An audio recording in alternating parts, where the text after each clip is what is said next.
नबी पाक खणी हथ दुआ पियो घुरे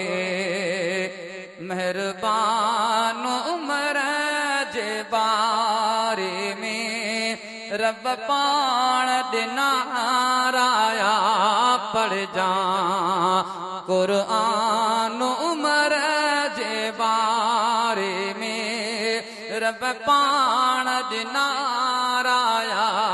पढ़ जा क़ुरान उमर जे बारे में नबी पाक खणी हथ दुआ पियो घुरे मेहरबान उमर जे बारे में ओ इंसाफ़ातुल्ला जी ॻाल्हि कबीर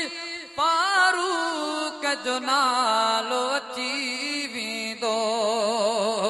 ओ इंसाफ़ातुल्ला जी ॻाल्हि कबीर फारूक जो नालो अची वेंदो दुख वेल लाचार मञींदा विया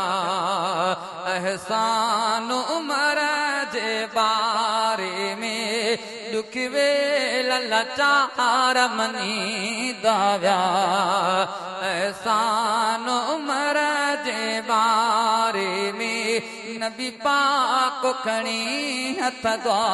पियो घुरे मेहरबान उमर जे बारे में रब पाण ॾिनाराया पढ़ जा क़ुरान उमर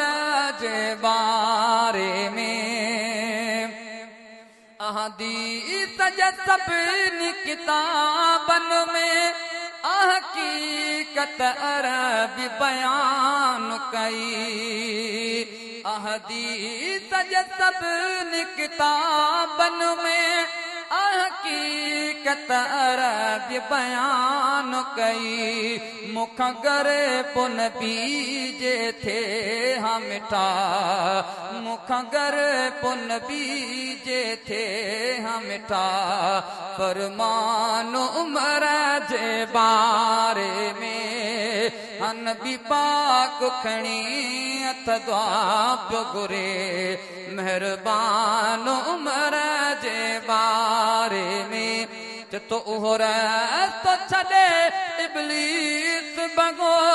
जंहिं रस्ते सां तूं उमर थो अची उहो रस्तो छॾे इब्लीस भॻो जंहिं रस्ते सां तूं उमर थो अची फरमायो मोहम्मद ड्रुजंदो आहे शैतान उमर जे बारे में फरमायो मोहम्मद ड्रुजंदो आहे शैतान उमर जे बारे में नबी पाक खणी हथ दुआ पियो घुरे मेहरबान उमर जे बारे में तो रात ने जो लिखी जंग जर में वञी जो संभाल करे पियो ग़रीबन जी रात ने जो लिखी जंग जर में वञी जो संभाल करे पियो ग़रीबन जी सीरत जे किताबनि में लिखियल दस्तान उमर जे बारे में सीरत जे किताबनि में लिखियल दस्तान उमर जे बारे में नबी पाक खणी हथ दुआ पियो घुरे मेहरबान उमर जे बारे में करीम बख्श मशहूरी मोहब्बत कर